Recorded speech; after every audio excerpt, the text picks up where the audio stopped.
friendly little bugger.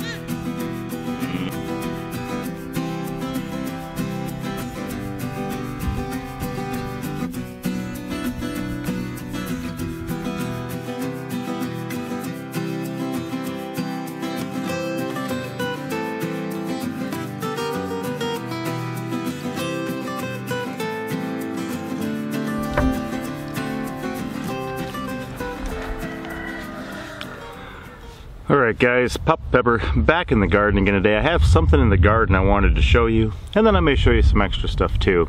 But I wanted to talk about creativity and using what you got and not overlooking simple solutions to things. It's really part of our life as far as trying to use our brains, trying to solve our own problems, trying to avoid, you know, hour-long round trip drives to town for everything. And while I was in town a couple days ago, I was at the mulch place where I get this free mulch that I use in my garden. And there was an elderly lady there, and she had some bins, plastic bins, and she was using like a small shovel and a dustpan to kind of scoop some up and put in her bins and then put in her car. And of course, you want to help, but you don't want to offend, so I asked permission to help her with it. She allowed me to, and pretty much with my manure fork, just filled her bins really quick, cleaned them off nicely, put them in her truck. But what caught my eye in the whole matter was the dustpan she was using. And I think she said it was made by her grandparents, or her parents, that they would do these, you know, make these things. And as I looked at it, it was absolutely fantastic. And the reason is it was a bent up license plate that had a nice wooden handle fashioned to it. And if you looked at it, I mean, it was a very cool look to it, very kind of different and distinct from what you would see, but also just the repurposing of the metal, of the license plate. Well, it was so fantastic to me because, and even at various times in various places throughout human history, you know, metal like that hasn't exactly been plentiful. Still a lot of places these days in the world. So we kind of take it for granted, and you know, some people will nail an old license plate to a garage or you know, a building or something like that, and yeah, they look cool. There's a certain nostalgia to them depending on where they're from and which vehicle it was for you or things like that. But to see it actually be put to use in this way really caught my eye. And it wasn't too long afterwards that I was back at home and I saw this, which we've got a nice shelf, okay? It's got the centerpiece to kind of keep it stable on the wall. But this is one that I think we were given, and Mama Pepper was looking for a way to use it, to hang it up. And check this out. A pop tab on each side of this thing, screwed in. Right, so you screw in the pop tab, which is pretty much like a figure 8 of aluminum, and then you're able to put a nail through the top and just hang it on there. The nail will hang on here, it'll keep it stable, and I'm like, you know, you would buy hardware for this at the hardware store to actually pull something like this off, but how many pop tabs are thrown away, right? So it's just another way of using what you got and not underappreciating the opportunities that we have. So for me, absolutely fantastic. I thought that was genius. I thought that was amazing. And I used both of those stories as a segue to start talking about apple cores. And the reason I want to talk about apple cores is that apple cores have something inside of them, right? Seeds, okay? Now, we don't really think about the seeds in the apple cores very often. Most people, at least in America, they don't. They chuck them all over the place. You know, encourage animals to come out of the woods to try to get them off the highway, and then you got some roadkill, things like that. People use them for compost or other things, you know, too, but the seeds can grow the trees. And, you know, anyone with a minimal understanding of plant propagation knows that if you want a true to kind apple, you're going to have to cut a scion, or, you know, a small branch off of the original apple, and then graft that onto some rootstock. And then you have an exact clone of the original parent plant. So if you want, for instance, like a Cortland apple, that's the way you're going to have to get it. And if you buy them at, you know, anywhere you can buy them, you'll notice that there's a rootstock and then there's a grafting point. Because if you plant the seed, it will not, you know, remain true to kind. There's no guarantee it's going to be 100% exactly the same, depending on the pollinators or things like that. Now, two things I will point out is, number one, if you just have a monocrop where you have acres and acres of the same type of apple, there's a good possibility in my mind that it's not getting pollinated by anything else, and you're going to have something that's going to be very similar to the parent plant, very similar to the original. Now, some apples do require a pollinator, and other ones actually require 2 pollinators. So that's something to watch out for, depending on which varieties of apples you may be planting on your property. But the other point I'm going to point out is that to get a new variety of apple, for these people generating new types of plants, new flavors of plums or peaches, pears, whatever it may be, they're doing that by pollination. Or even when you kind of cross things and you wind up with like a plum cot, a cross between a plum and an apricot, that's because you use those 2 parent plants to pollinate, and you planted the seed and you got a good one. So a lot of times people experiment with different types of cross pollinations. They'll wind up taking a plum that has a certain good aspect, like very cold tolerant, another one that has a good size. They'll pollinate those together and try to get a new variety that's a more cold tolerant, larger plum. And that's kind of how they do it. So the point I'm going to point out is you could wind up with a better apple than the parent plant by planting the seeds, but we throw them out all the time. And I think I was reading on some permaculture playing cards I got that about 9/10 of the time you're going to wind up with a good one. That on average, I think like only 10% are going to be what they call spitters, which are just ones that you want to spit out, not a good tasting apple. So for me, I've got land, I've got opportunity, I've got some time, I've got helpers, I've got a lot of opportunity to sit there and actually say, okay, well let's give it a try. Let's see what happens. And that's what I want to show you, what I'm going to show you next over here in my garden. So this here is one of my raised beds that I wasn't doing too much with. I made it and I covered it and I didn't do too much with it. So on top of the soil and stuff I put inside here, I put down a layer of straw, and that's what's sprouting through. The little green sprouts are mostly straw. And then I did put down some branches to kind of keep the straw in place so it wouldn't all just blow away, to keep my soil covered. Now in here I had a lot of different seeds that I had been given or got from different places for a variety of things. Some were pecan trees from my wife's grandpa's land down in Texas. Some were berry seeds that people had given me. Some were various fruit seeds that we had been saving, like those apple seeds I was just telling you about. And all through here are just planted all sorts of different stuff. But here is where we actually had a lot of our fruit trees planted. So I just tossed in a bunch of seeds of different fruit trees. Now if you look, here's one. This could be something down here too, maybe. Yeah, I think so. This one could be too. Here's another one.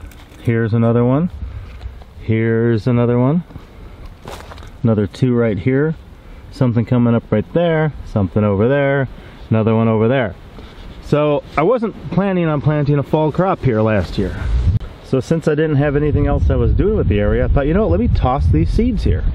Some were cherries, some were peaches, some were pears, some were apples, just a variety of them. And now I've got at least probably 1, 2, 3, 4, 5, 6, 7, 8, 9, I see 9, 10, 11, at least about a dozen little fruit trees coming up. Now what I can do is allow them to grow here through the year, and then come this fall and winter when they go dormant, I can lift them, or wait till spring before they wake up when they're still dormant, and I can lift them out of this medium, find a place on my property to plant them, and then let them grow from there. And the cool thing is too, like let's say that this is an apple, and let's say it grows really well, but let's say it does not produce a very tasty food.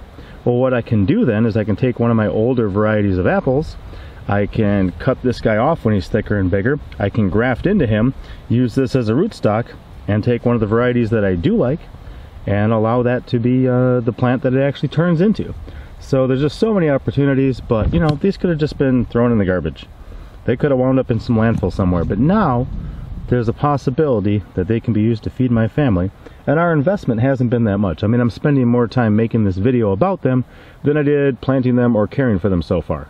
Just when I got to the core of the apple, I saved some, put some in my pocket, put them in a jar, eventually threw them on the ground here, covered them, and now they're growing on their own. I can't do that, but God makes the seeds grow down, the roots and the stems come up, and they're sprouting. So I didn't have to do anything, and then I didn't have to really chill them either. They got chilled naturally out here because some ones need a stratification where they have to be cold for a while first. So they got that naturally out here, and now they are growing.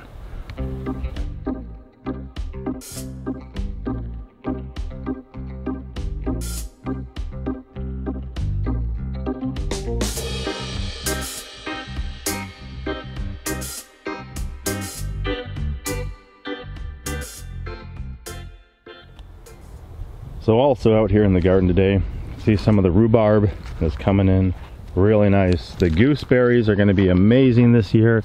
There's just so many flowers. I kind of talked about that in a perennial flowers video I did. Lemon balm is coming back amazing. Got those in a couple different places. Here's a variety of stuff I still have to get in. And this one looks like it got broken off here. But this is even just a peach tree that I grabbed from an orchard. And it was one where the fruit had fallen to the ground and rotted. And then the seeds started growing. So I've got a number of peach trees. I'll try them, see if they do good. And if not, we can graft a different older variety of peach into them. This stuff I got mulched already. This stuff I have to go. But look at how nice this looks too. Beautiful, beautiful mulberries in the back. Beautiful golden raspberries in the front. The, what do you call it? Horseradish is coming up really nice over here. And then I still got some cacti to plant. The stinging nettle in the corner is doing excellent. I hear lizards everywhere. More lemon balm doing incredible. My boy, you know, brought this down from our old place that we used to stay off site. Got a couple lemon balm plants out there doing really well. Chive's doing well. And then my Ruth Stout tomato planting, where I just kind of threw them on the ground and covered them, they're starting to pop up too. So I got some there, got some here, got some there, and I added to it a little bit more, made it bigger, just to have extra potatoes, because it's not going to be enough for our family for a year, but the more we can grow, the better it'll be. Here's where I'm growing some of my peas, and it was where Korean goji berries had been. And my Korean goji berries did really well. These were still alive and had leaves on them at the end of the year, beginning of this year. But then eventually got cold and they died back, and I thought I might have lost them. But you can see here, they're growing back from the roots and sending up new sprouts. So very happy about that. The cool thing is I was actually cutting some of these off and propagating them early this year too. So I've got a whole bunch of them propagated in the house that I can then fill in any blanks that there may be. The hugel mound here is doing excellent. I planted a number of things in it. Really seeded heavy on the daikon radishes up on top. I think there might be some beets on this side. There's corn and carrots on this side, which you might not be able to see because they're so small, but they're in there. They're starting to go. The daikons are easy to see on the top. I think this side was Swiss chard or turnips maybe on this side, but we've got every side of this growing incredibly. Started planting some of my corn in some of these beds. They should be sprouting soon. This one is Bloody Butcher, which I got from Armadillo Man on Steam It. And then I got some Mandan Bride I also got from him. I gave him a little bit of distance between each other, but I plant them at the same time. Those take 60 days, the Mandan Bride. Bloody Butcher takes 90 days, so you can plant them near each other and they'll still stay true to kind, because if you plant them at the same time, they got about a month difference of when they actually pollinate and produce, so that'll come in handy. But got a lot left to plant. Hops is doing amazing. Couple different varieties, so they're coming up at different times, looking good. There's more of those lizards I can hear. And then here, my nice long row of brown turkey figs. I actually got one. Is he down in here? Where is he? I just saw him the other day. Oh, he's green right here. Right in there by this mushroom. I've got one coming up, so this whole row will eventually wake up and get pretty big. Yarrow's doing amazing. This stuff too, if you can get it in the ground and let it grow, what's going to happen is it's going to really spread and strengthen its root system in the winter.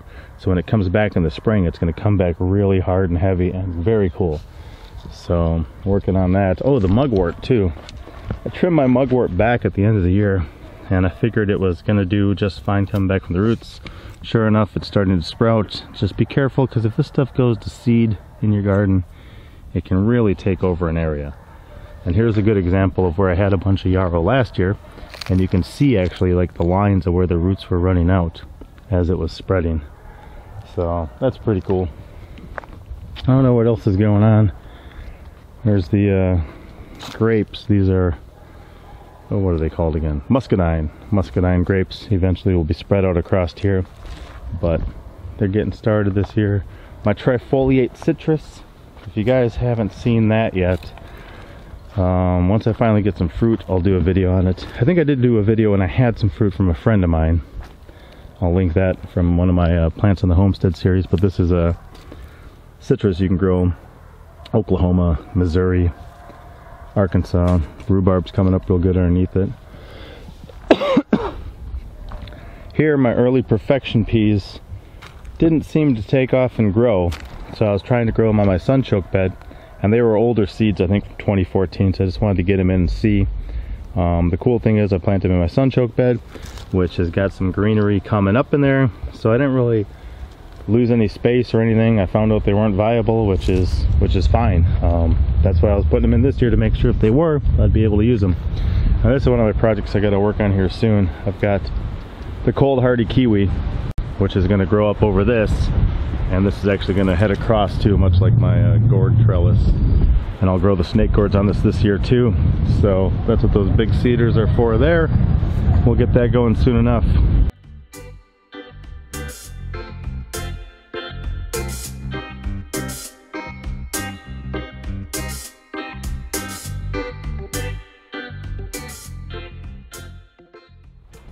And my first YouTube powered payout fruit trees are doing really good. Methylee plum, Burbank plum, early plum, all in, doing really good. Started planting some pears over here, 2 Kiefers and Ayers. So Kiefer here, Kiefer back there, Ayers there. Gonna finish up this pond, and here's a project I'm working on to grow the baby fat achacha cucumbers. So I've got a little bit of revision I'm gonna do, and then I'm gonna finish it. So that's going well too. So anyway, the moral of the story is get creative, see what you got. Don't overlook the usefulness of little things, from pop tabs, from your soda can to just an apple core. You know, there's so many uses for everything if we really look at it and really try. Just put a little bit of thought into life. So hopefully that's inspirational for some of you. I will see how these plants grow, and if we do get some good apples one year out of these things, I'll be sure to let you know. But we got a long way to go till we get there.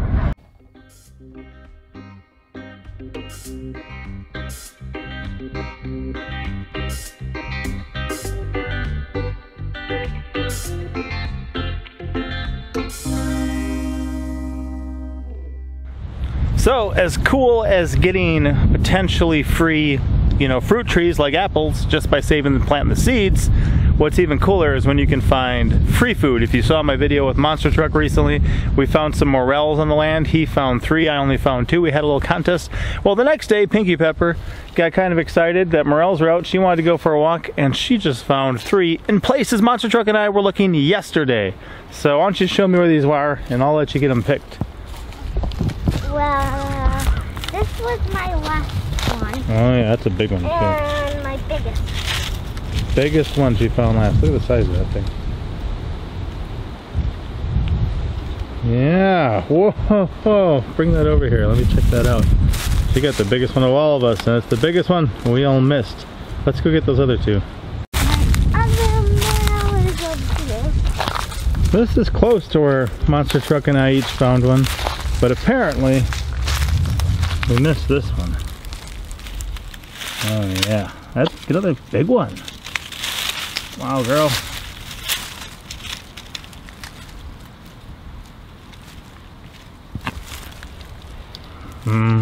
Another one over here in the middle of this stuff.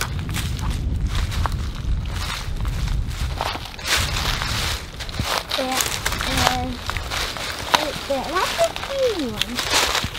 It's like the size of the ones we were finding.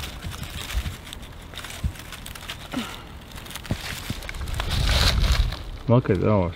Tasty. My first one's right here. My second one and my last one was the biggest. And not too far from us on Craigslist, we were seeing a half hour away where they're selling a pound of morels for 35 bucks this year. I'm pretty sure I got a tick on my leg.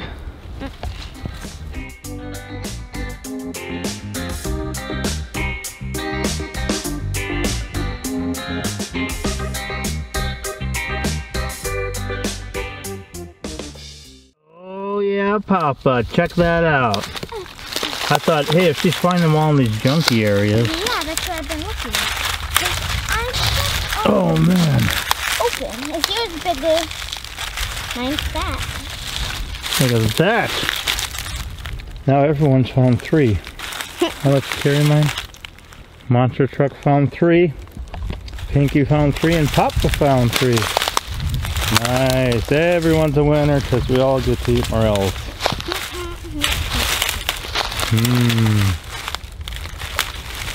And Sweet Pepper was helping today, but she didn't find any morels.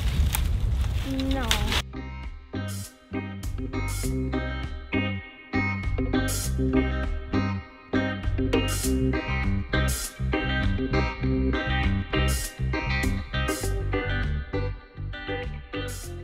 So this is just for an idea too. Here's where we've been finding them. There's the house. So there's where we live. This is where we're finding them. Not too bad, not too far. And a good size. Monster Truck was sad. Mama had dinner made last night. Oh, we picked up pizza last night. That's what it was. So we didn't saute up anything. But tonight, morels. Now, Sweet Pepper didn't find any morels, did you?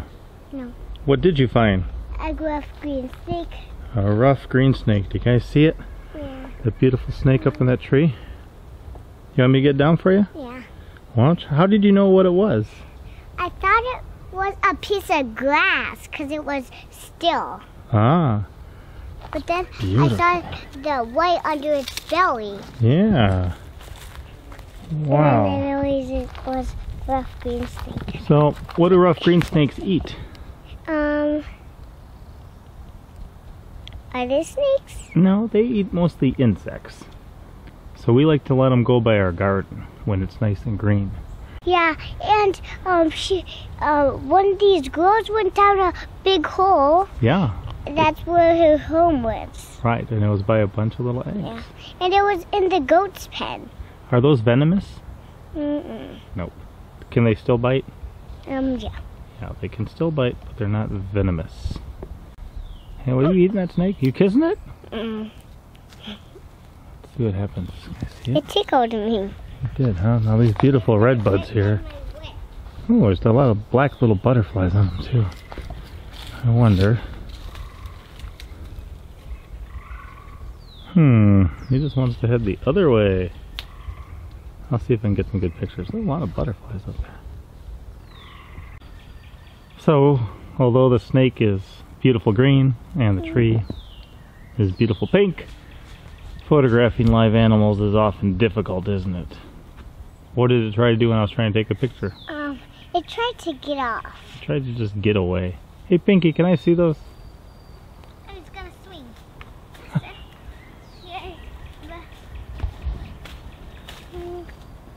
I have to let go of it because it kind of like wraps around me. So I have to. This one's yours. Parts of its Is it? Can I get?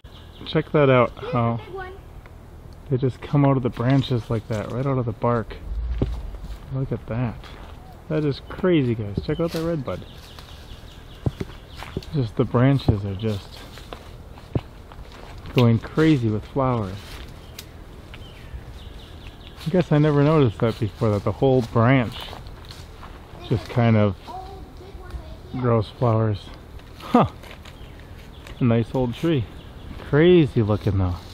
Did you ever know that? I never knew that. Come look, you can see it better on this one. The whole branch would just get covered. Oh wow, you're right. It's heading all the way up there. Yeah, this is the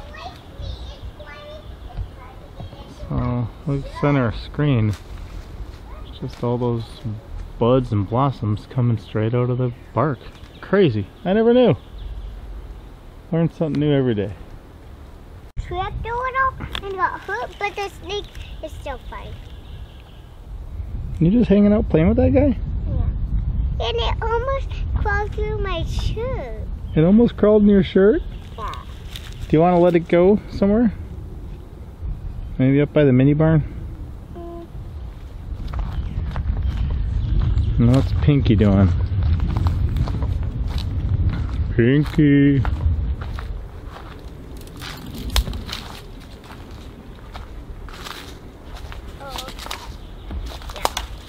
What'd you find?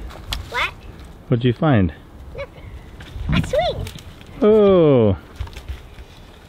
All natural, renewable, green swing in the woods. Now, I bet you there's a lot of rocks around there. I bet you I could find a snake pretty quick. So, no snakes yet, but check this out. A cicada larvae. If you guys have never seen one of these guys hatch or emerge into a cicada, I actually made a video of that once. I should dig it up.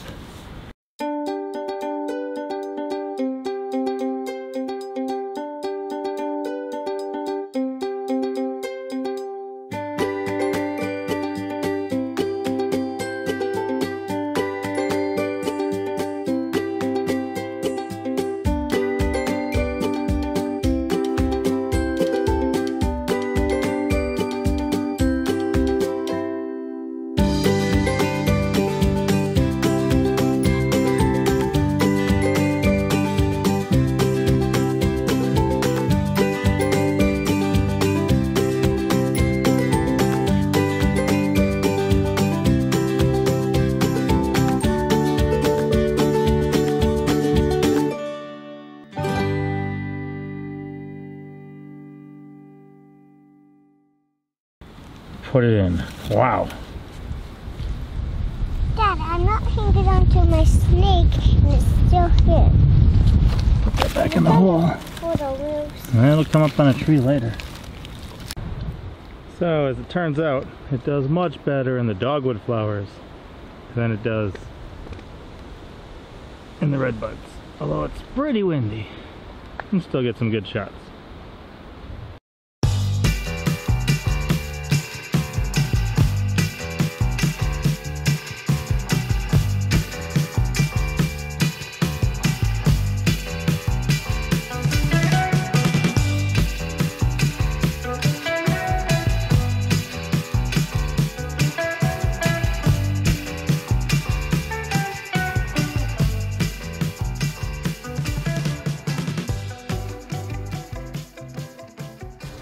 Well guys, Pinkie-Pepper, check this out.